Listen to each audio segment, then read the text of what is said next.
Hello, we're ready to go over chapter 13.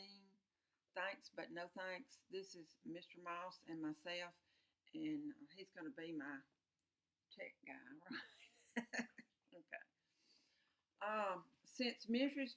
Brisbane didn't say a word to me on the drive home, I had time to reflect on the last few months.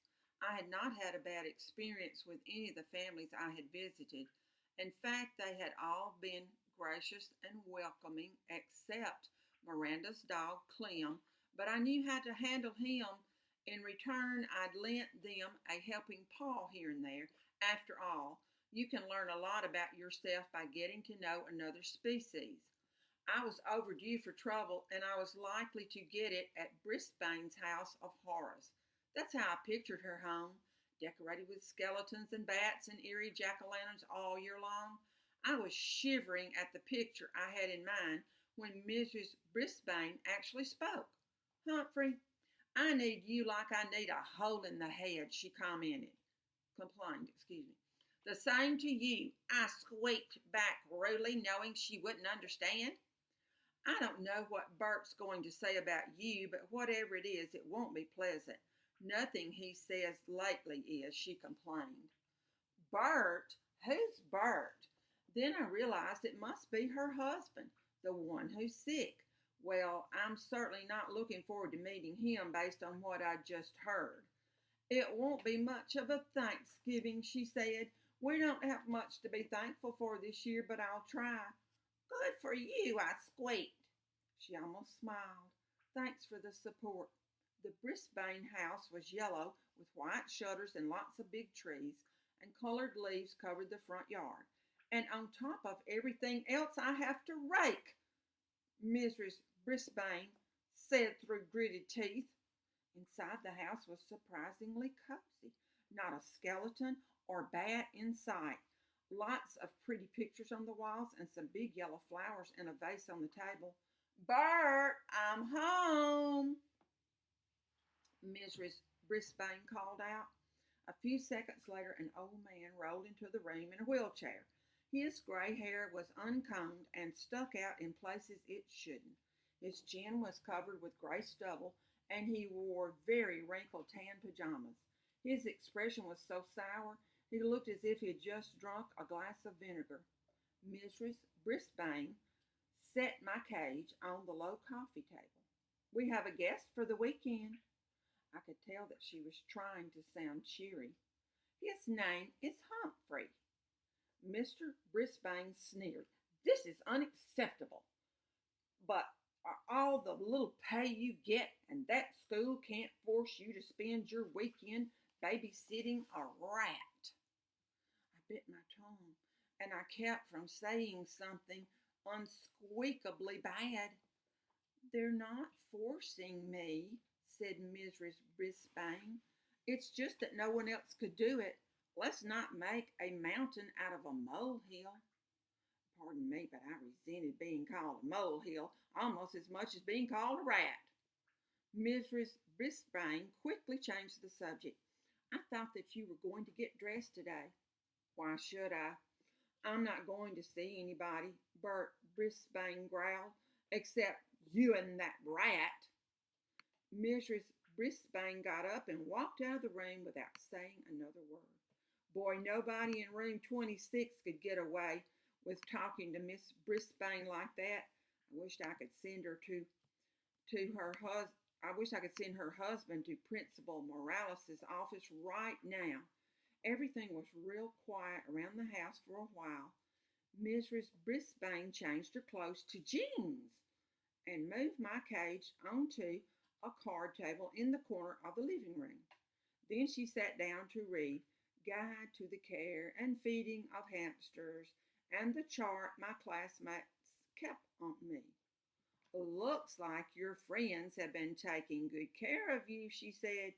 Very, very, very good, I squeaked. She fed me and gave me some clean water, and then she and Mr. Brisbane ate dinner in some other room while they watched TV, and they went to bed early. But they didn't say two words to each other. Even Mrs. Mack talked more at home than they did, and she lived alone. The next morning, Mrs. Brisbane was up very early, and soon the house smelled yummy. I thought maybe I would like this Thanksgiving thing after all, at least the good smelling and eating part. What I didn't like about Thanksgiving was that Mr. Brisbane. While Mrs. Brisbane was clattering pots and clinking pans and making things smell good, he sat in his wheelchair in the living room and frowned. No, I know a better vocabulary word, scowled. After a while, he called into the kitchen, Sue, don't you stop all that cooking and just sit down for a minute.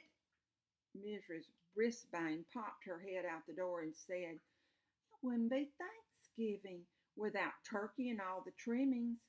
Then Mr. Brisbane said he didn't have anything to be thankful for. Mrs. Brisbane went back in the kitchen and banged around some more pots and pans again.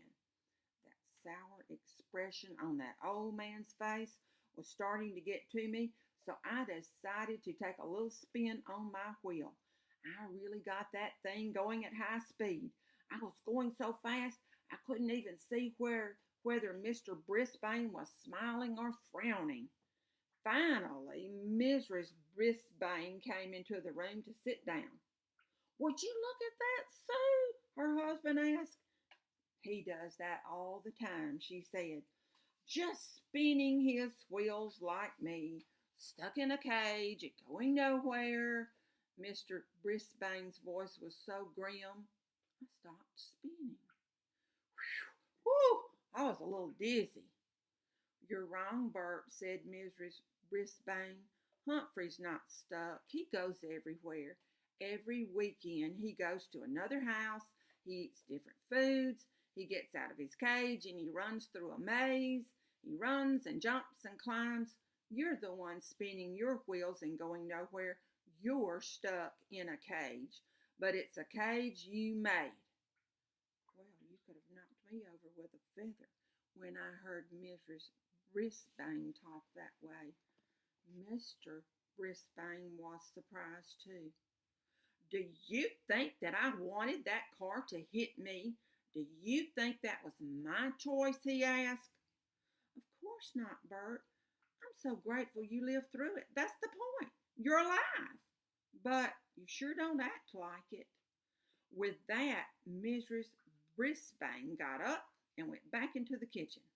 Meanwhile, Mr. Brisbane scowled and frowned and glared at me. Finally, Mrs. Brisbane put the food on the dining room table. I watched them eating their dinner from my vantage point on the table in the living room. They ate, but they didn't say much. The food is delicious, Mr. Brisbane finally said. That's the nicest thing I've heard him say so far. Thank you, Mrs. Brisbane replied. There was silence for a while, then Mr. Brisbane said, Just think, last year after Thanksgiving dinner, Jason and I threw the football around in the backyard. Now I'm stuck here and Jason is in Tokyo. Let's call him, Bert, his wife suggested. It's too early there, he said. We'll have to wait and call later. Football? Jason? Tokyo? You can learn a lot if you stop spinning and start listening.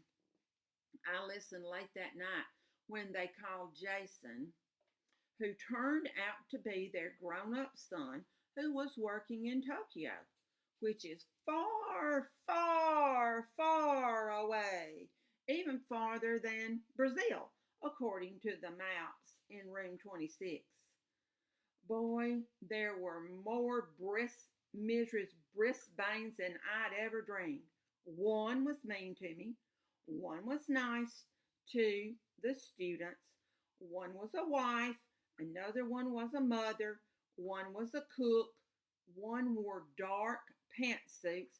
And the other wore jeans. But which one was the real Mrs. Brisbane? That night, as they headed out of the living room and toward the bedroom, I heard Mrs. Brisbane, the wife, say, I know you think I was being hard on you, Bert, but it really is time for you to think about what you're going to do the rest of your life. Mr. Brisbane didn't answer. Now, here is tip number 13. Remember, hamsters are very, very curious. Thank you for listening. Goodbye.